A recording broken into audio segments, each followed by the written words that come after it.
India maritime week 2025 के इस उद्घाटन समारोह में मंच पर उपस्थित भारत सरकार के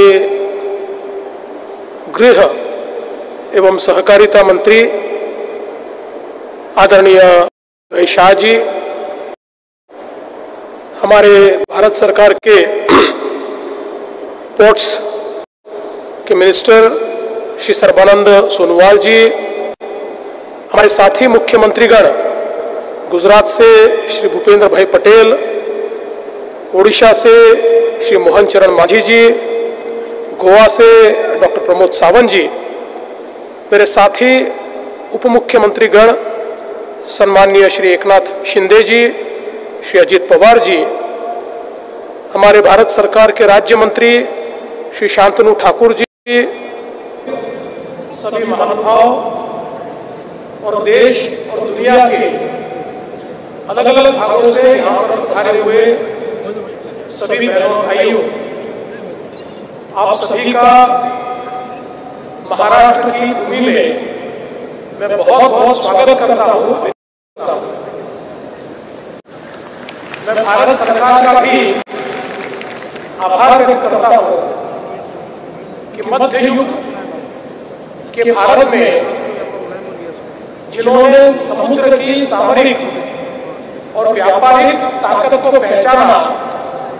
ऐसे छत्रपति शिवाजी महाराज की भूमि में आपने हमें यह अवसर दिया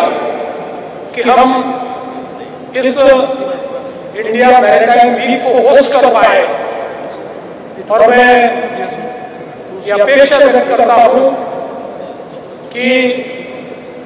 यहाँ पर पधारे हुए जितने भी मेहमान हैं, इस पूरी मैरीटाइम इंडस्ट्री के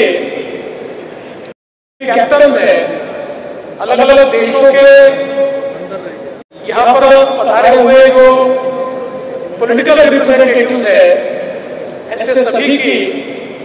मेजबानी हमारे भारत सरकार के साथ महाराष्ट्र की सरकार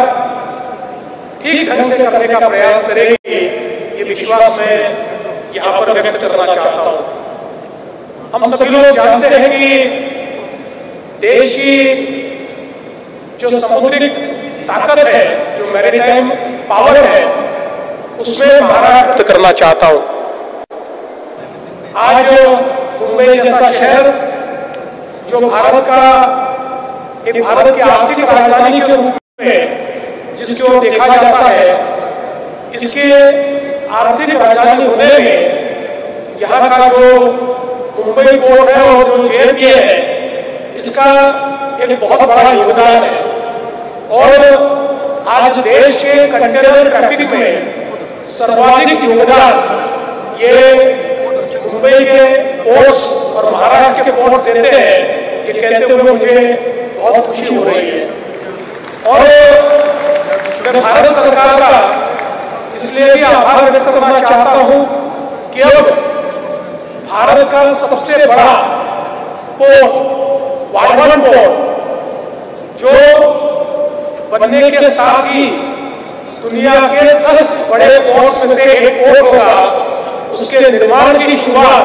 आदरणीय प्रधानमंत्री नरेंद्र मोदी जी की अगुवाई में हो चुकी है। और ये पोर्ट आने वाले दिनों में महाराष्ट्र के साथ साथ समूचे भारत को एक मैरीटाइम शक्ति के रूप में, पावर के रूप में प्रस्तुत करेगा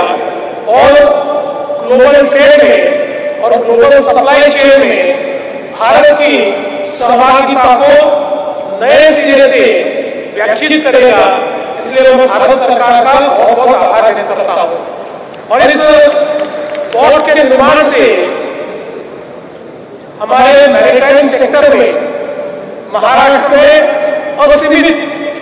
इस प्रकार की संभावनाएं तैयार हो रही है।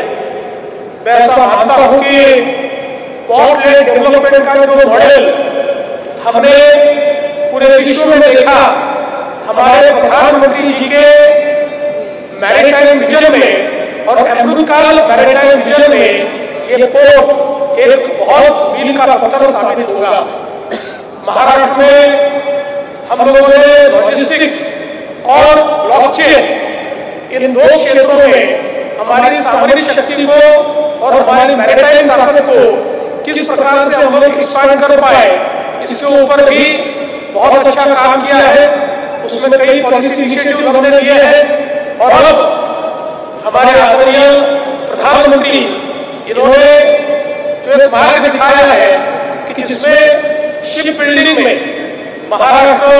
और देश आगे बढ़े, इसके लिए महाराष्ट्र ने अभी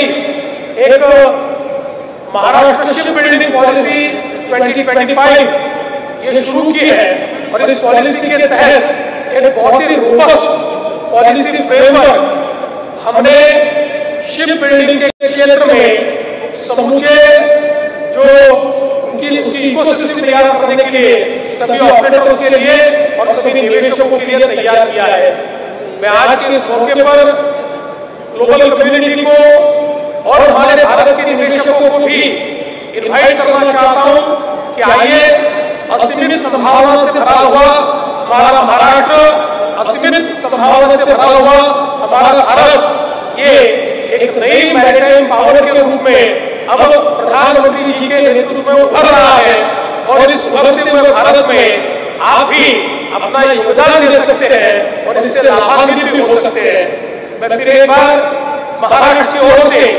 आप सभी का बहुत बहुत स्वागत करता हूं, अभिनंदन करता हूं और अपेक्षा व्यक्त करता हूं कि ये जो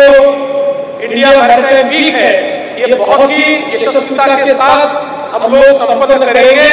और आदरणीय हमारे जो केंद्रीय मंत्री सर्बानंद सोनोवाल जी हैं उनकी अगुवाई में सब तरीके से हम इसको यशस्वी बनाने में योगदान देंगे। इतना ही कहते हुए मैं अपने शब्दों को विराम देता हूं। धन्यवाद। जय हिंद, जय महाराष्ट्र, जय भारत।